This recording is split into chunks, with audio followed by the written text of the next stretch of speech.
Welcome to Kenton's videos. Enjoy the video. You start by making one quick backup of your CFG and UI files so you can revert if needed. Next, open Content Manager or the game folder. You need access to /apps/ and /UI/ to replace Gauge assets. Once you have the dashboard mod files in a known folder, pause and confirm file names match the original HUD entries. This makes the swap predictable. Now launch the manager in admin mode so you can install or drop files without permission errors.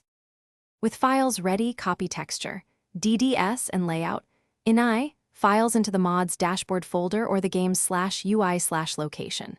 Then open the ini in a text editor and adjust mappings, texture names, x/y positions, and scale values to match your cockpit resolution. This is why you kept a backup.